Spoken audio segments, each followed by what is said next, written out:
भगवान राम अयोध्या के राजा दशरथ और रानी कौशल्या के पुत्र थे। ऐसा माना जाता है कि राम नवमी के दिन ही भगवान राम का जन्म हुआ था। रामायण की रचना सर्वप्रथम महर्षि वाल्मीकि ने की थी। उसके बाद से विभिन्न व्यक्तियों ने विभिन्न भाषाओं में रामायण की रचना की है, जिसमें तुलसीदास कृत रामचरितमानसराम सबसे प्रसिद्ध है। एक भगवान विष्णु के 7वें अवतार।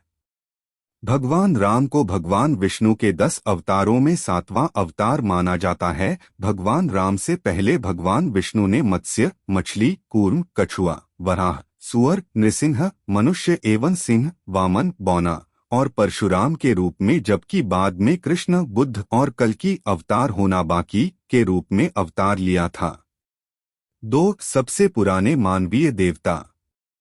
भगवान राम को मानव रूप में पूजे जाने वाले सबसे पुराने देवता के रूप में जाना जाता है, क्योंकि भगवान राम का जन्म त्रेता युग में हुआ था और ऐसा माना जाता है कि त्रेता युग की समाप्ति आज से 1296,000 साल पहले हो चुका है। त्रेता युग में भगवान विष्णु ने भगवान राम के अलावा वामन और परशुराम के रूप में भी अवतार लिया था। राम नवमी अयोध्या के बारे में 10 ऐतिहासिक तथ्य। 3 भगवान राम भगवान सूर्य के वंशज। भगवान राम का जन्म इक्ष्वाकु वंश में हुआ था, जिसकी स्थापना भगवान सूर्य के पुत्र राजा इक्ष्वाकु ने की थी। इसी कारण भगवान राम को सूर्यवंशी भी कहा जाता है। 4 भगवान विष्णु का 394वां नाम राम। विष्णु सहस्रनाम नामक पुस्तक में भगवान विष्णु के 1000 नामों की सूची दी गई है। इस सूची के अनुसार राम भगवान विष्णु का 394वां नाम है। 5 भगवान राम का नामकरण। भगवान राम का नामकरण रघुवंशियों के गुरु महर्षि वशिष्ठ ने किया था। वशिष्ठ के अनुसार राम शब्द 2 बीजाक्षरों अग्नि बीज और अमृत बीज से मिलकर बना है। ये अक्षर दिमाग, शरीर और आत्मा को शक्ति प्रदान करते हैं। 6 राम नाम का 3 बार उच्चारण हजारों देवताओं को स्मरण करने के समान।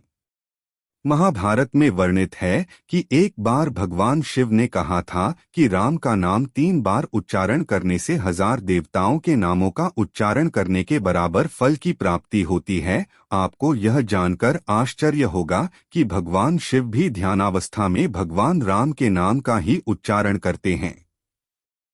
7 भगवान राम को युद्ध में पराजित करने वाला। भगवान हनुमान ने काशी के राजा ययाति की रक्षा के लिए भगवान राम से युद्ध किया था। ऋषि विक्रमादित्य के आदेश पर भगवान राम काशी के राजा को मारने के लिए आए थे। भगवान हनुमान ने काशी राजा की सहायता करने के लिए युद्ध में भगवान राम का नाम जपना शुरू कर दिया था। इस वजह से भगवान राम के तीरों का हनुमान पर कोई असर नहीं हुआ था और भगवान राम को अपनी हार माननी पड़ी थी। नाथ संप्रदाय की उत्पत्ति, कार्यप्रणाली एवं विभिन्न धर्मगुरुओं का विवरण।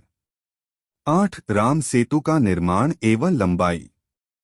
राम सेतु का निर्माण वानर सेना द्वारा किया गया था, जो तमिलनाडु के रामेश्वरम से शुरू होकर श्रीलंका के मन्नार तक बनाया गया था। इस पुल के मुख्य शिल्पी नल और नील थे। इस पुल की लंबाई लगभग 30 किलोमीटर थी और इसे बनाने में 6 दिन का समय लगा था। 9 भगवान राम का अपहरण।